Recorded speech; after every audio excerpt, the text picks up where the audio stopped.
Lah anak-anak ini pengennya pengen-pengen tetapi tidak pernah belajar. Siswa itu harus minat dulu dan mampu. Jangan Anda hanya minat tok, tapi tidak mampu. Seperti pengen kuliah di kedokteran, tetapi nggak pernah belajar. Belajarnya karena finansial, karena luar kota, ya caranya. Kamu pengen sekolah apa? Nggak bisa jalan. Ya dibully. Ngopo sinau terus ben pengen dadi apa? Wong kok pasti melarat. Dia harus nebus kesalahan selama 2 tahun. Dia harus kejar terus itu. Dan akhirnya Assalamualaikum warahmatullahi wabarakatuh. Selamat siang warga SMA Negeri 1 Wonosari, Semansari Elit, Excellent and Literate. Ya. Pada kesempatan kali ini, kami sedang berada di kegiatan podcast Ngopi, ngebahas opini warga Semansari. Yang nantinya kami akan mengulas tentang isu-isu yang sedang trending, isu-isu yang sedang viral di SMA Negeri 1 Wonosari.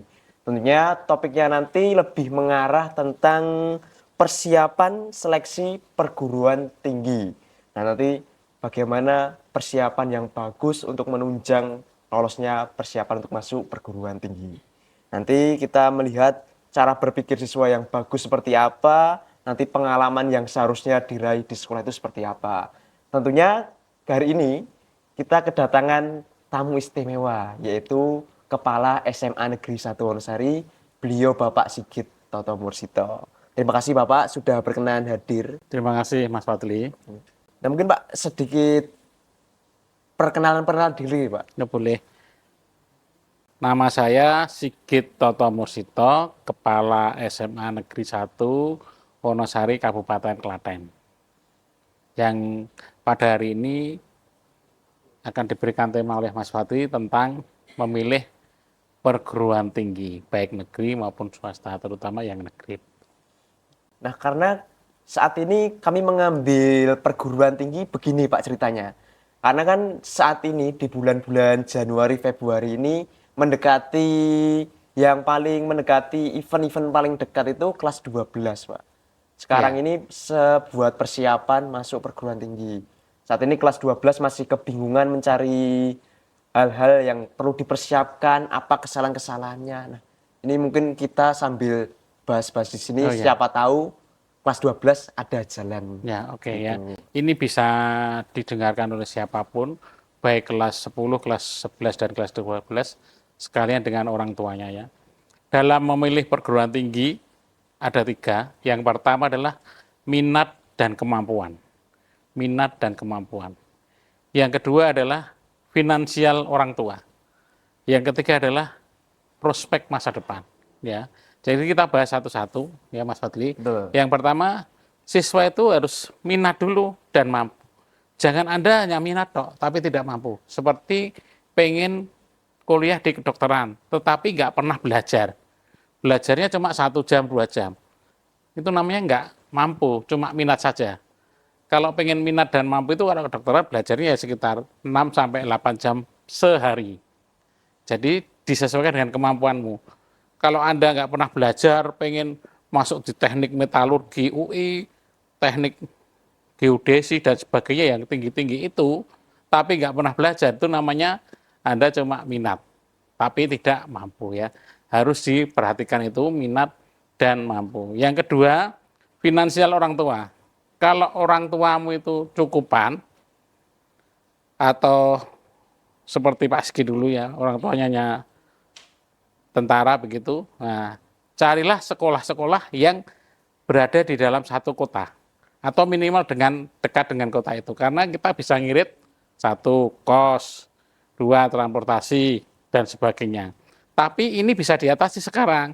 Dulu pun juga bisa diatasi dengan beasiswa. Tetapi kalau sekarang masih banyak beasiswa, banyak sekali.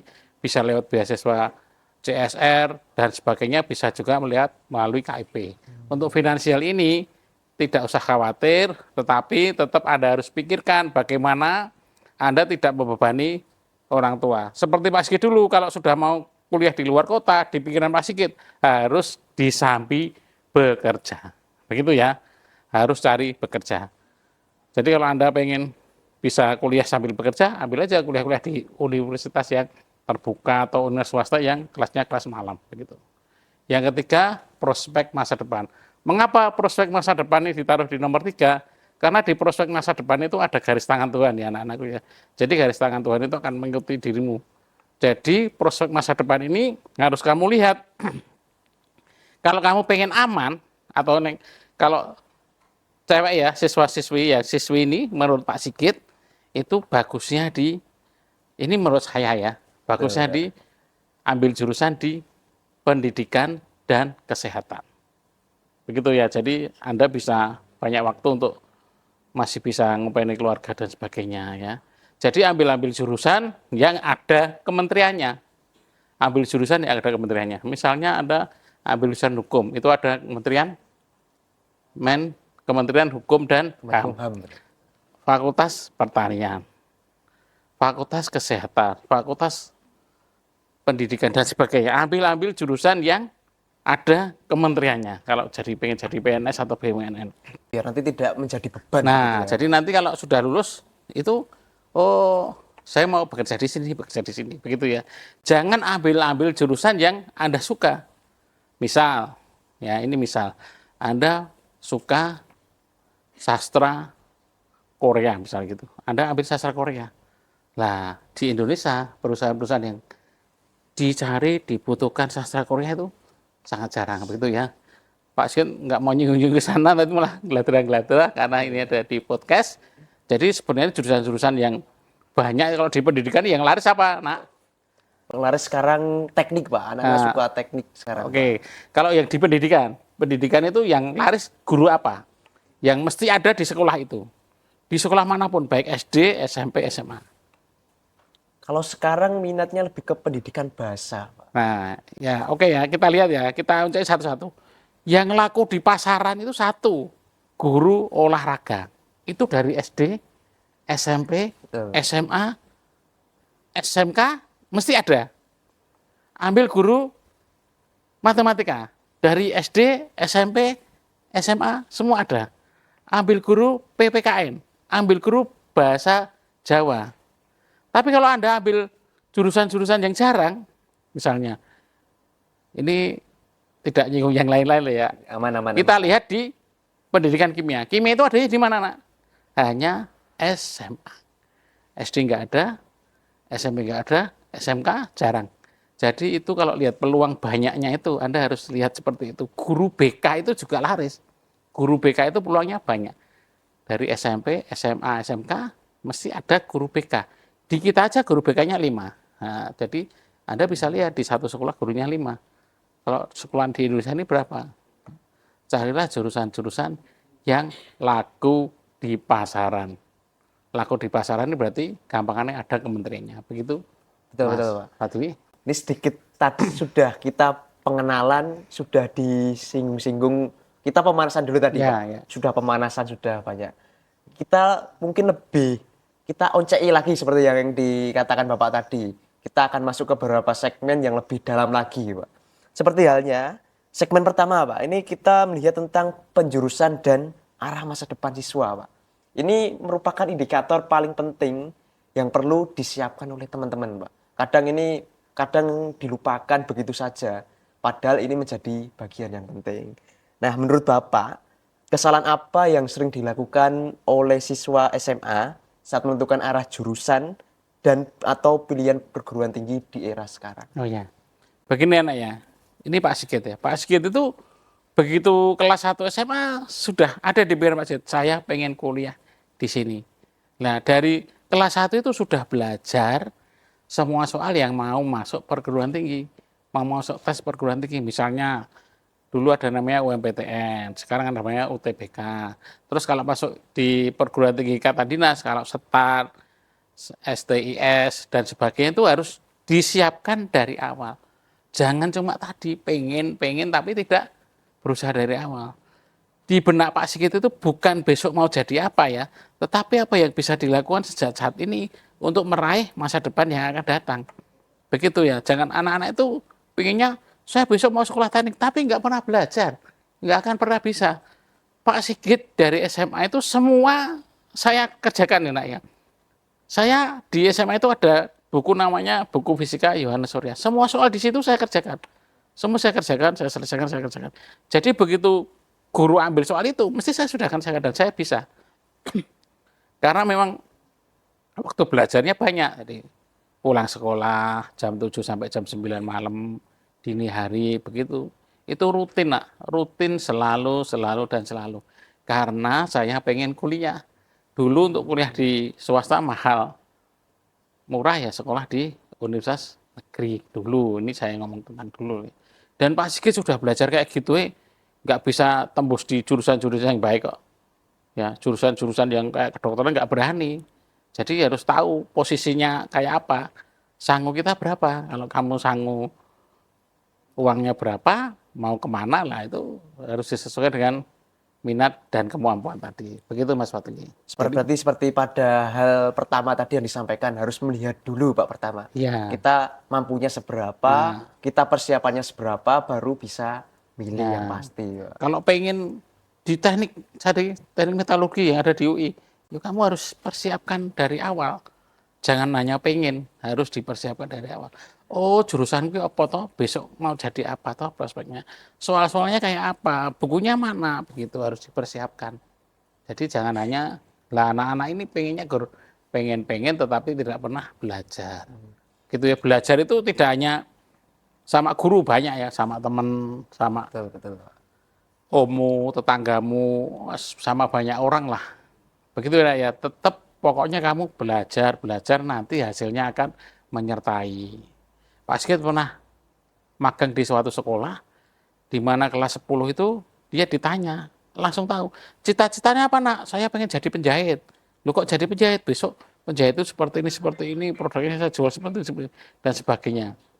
Begitu nak ya, dia dari kelas 10 sudah tahu, oh saya pengen jadi apa. Tidak harus menuju kuliah, kalau Anda pengen jadi apa ya silahkan.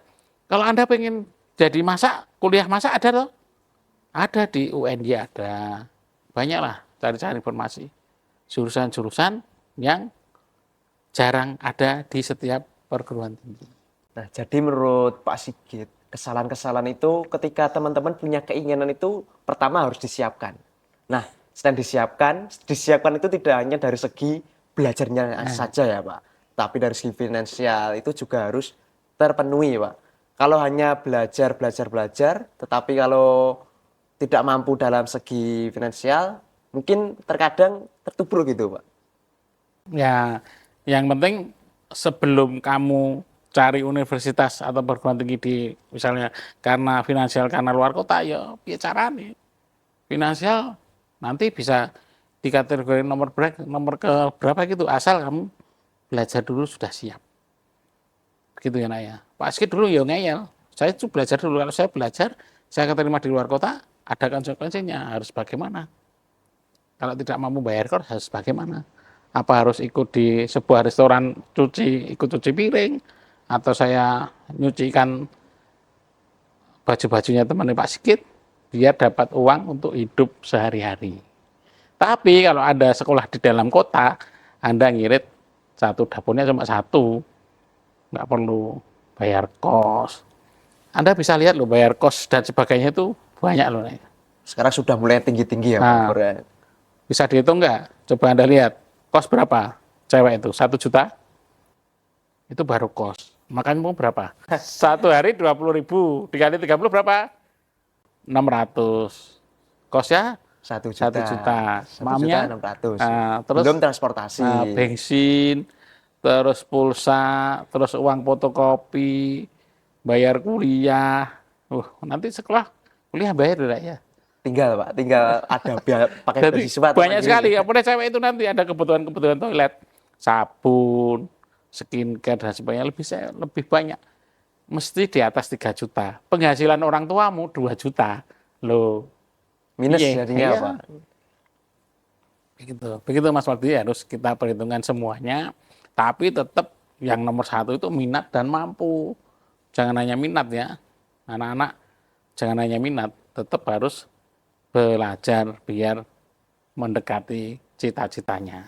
Jadi indikator yang paling penting untuk siswa mempersiapkan PTN pastinya belajar. Belajar, tidak ada yang lain. Karena sebagai persiapan ke depan kan kuliah itu juga untuk belajar lagi, Pak. Oh iya. Berarti otomatis sebelum masuk belajar ya harus belajar gitu. Sekarang eranya sudah banyak YouTube, sudah banyak apa-apa. Dulu Pak Sigit nggak ada YouTube, nggak ada. Harus pergi ke sana ke sini cari informasi Pak Sigit gitu. itu tiap malam minggu ke toko buku namanya dulu Sekawan.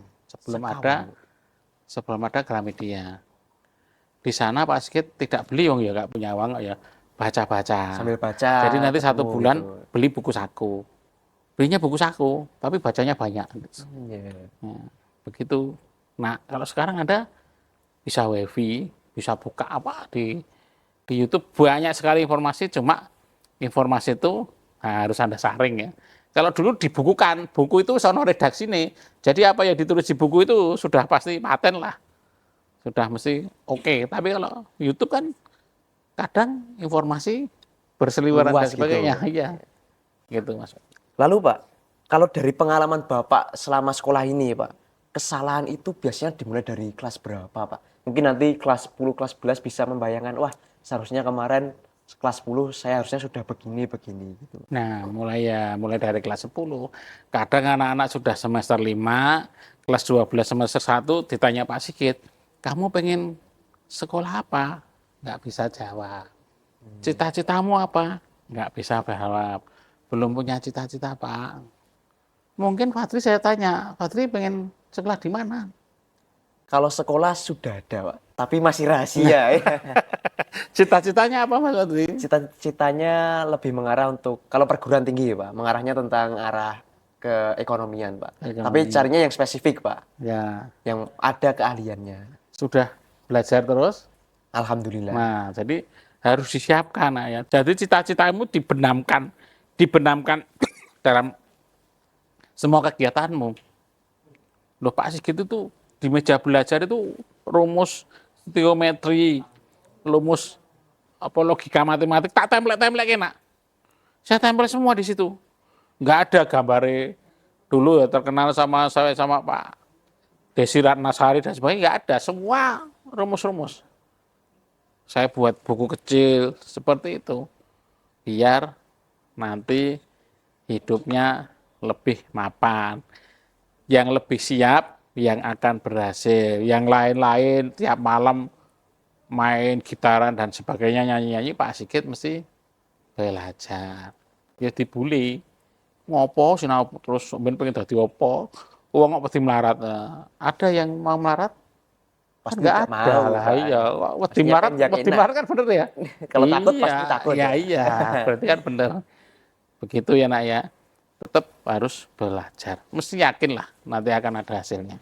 Nah Pak, tadi sudah disinggung tentang siswa yang sudah mempersiapkan diri dengan siswa yang punya kesalahan Pak. Nah sekarang ini apa yang membedakan antara siswa yang sudah mempersiapkan diri lebih awal daripada siswa yang baru kelas 12 mempersiapkan Pak? Nah, Bagaimana cara pola berpikirnya itu tentang hal ini gitu? Nah iya, memang biasanya kalau siswa yang terlambat belajar, itu dia akan lebih keras kalau dia pengen loh ya. Saya banyak teman yang dulunya kelas 10, kelas 11 sih nggak pernah belajar, tahu-tahu kurang 6 bulan ngebut dia. Cari les mana-mana, cari guru mana-mana, sampai dia dodoki teman-teman yang ranking 1, subuh, jam 3 pagi, belajar dan sebagainya. Karena dia harus kecontalan. Dia harus nebus kesalahan selama 2 tahun, dia harus kejar terus itu. Dan akhirnya berhasil sudah. Tapi ya tadi waktunya oyak-oyakan dia. Jadi Susu gitu ya? nggak sempat dolan lagi. Harus Yang sudah dimaksimalkan. mempersiapkan itu dia sudah terjadwal jam sekian dia belajar keras. Pak Sigit itu dari kuliah sudah ngelesi anaknya. Saya punya satu siswa yang kayak gini, jam 5 pagi sudah dodol. Pak, Maulana, jam 10 malam ke rumah, seperti itu. Oh, berarti semangat banget itu Pak? Iya, semangat dan kecontaran ya namanya, kalau nggak dipersiapkan dulu.